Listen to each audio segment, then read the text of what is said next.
그러니까 내가 지금 기본기가 안 되어 있는데 당장 서술형 대비 책을 산다고 해서 한방 해결되는 게 아니에요. 한방 해결되는 게 아니에요.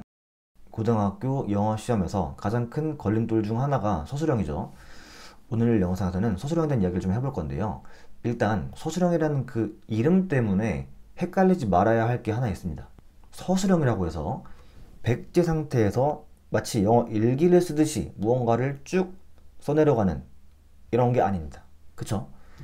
근데 그런 생각을 할 수 있단 말이에요. 그런 게 아니고 심지어 어떤 문제 유형은 서술형인데 어법 문제예요. 그러니까 어법상 틀린 걸 고치게 되어 있는 건데 이게 이름의 서술형인 거지. 가만 들여다보면 그때 필요한 능력은 어법 지식입니다. 그렇죠?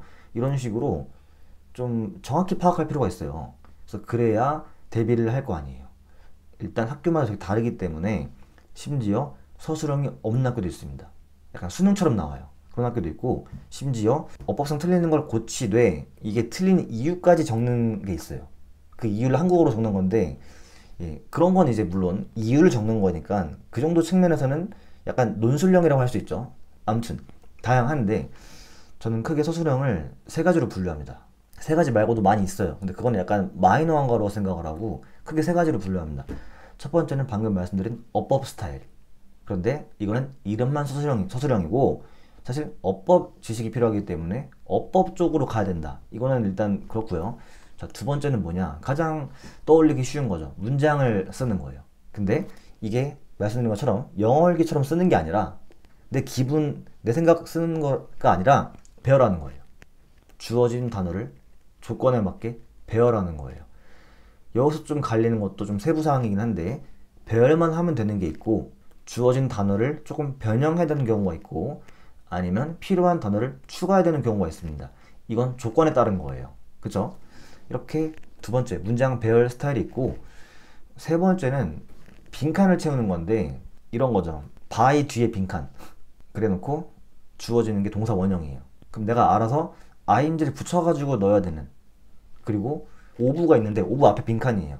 그러면 주어진 게 뭐 동사라도 알아서 명사로 바꿔 써야 되는 뭐 이런 식의 그리고 비동사 뒤에 빈칸이 있어요.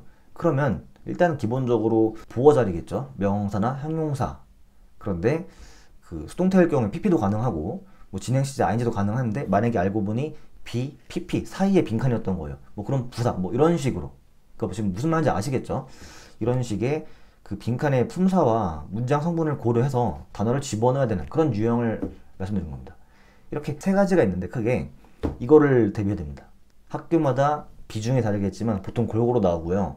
근데 어떤 학교는 하나가 좀 중점적으로 나오는 학교도 있어요. 그렇기 때문에 제가 방금 말씀드린 그 세 가지를 기준 삼아서 한번 시험지를 분석해 보세요. 그럼 눈에 보일 겁니다. 자, 그런데 여기까지 말씀드릴 것은 영상을 안 찍었고요. 한번 생각을 해보자는 거예요. 이게 과연 세 개로 분류를 했지만 정말 각각 다른 세 가지일까? 고민해 볼 필요가 있습니다. 저는 아니라 생각해요. 이게 다 하나로 귀결된다고 생각합니다. 그게 뭐냐면 구문 지식이에요. 제가 예전에 구문학습을 충실히 한 사람은 어법학습을 할 때 굉장히 빨리 끝난다라고 말씀드린 적이 있습니다. 그러니까 구문학습을 잘했으면 어법이 그냥 자동으로 거의 된 거예요. 그만큼이나 둘의 상관관계가 높습니다. 어떻게 보면 관점이 다른 거고 같은 하나라고 볼 수 있어요. 내가 문장에서 주어, 동사, 목적어, 보어, 수식어 잘 파악할 수 있고 지금 밑줄 쳐져 있는 거 혹은 괄호 되어 있는 거 실제 의도가 뭔지를 알 수 있으면 어법을 틀릴 수가 없습니다. 자, 그리고 문장 배열. 자, 배열을 하려면 일단 문장에 센스가 있어야 돼요. 문장 구성 요소에 센스가 있어야 돼요. 일단은 주어로 시작해야겠지? 당연하죠. 그러니까 명사를 찾는 거예요. 왜? 주어는 명사기 때문에.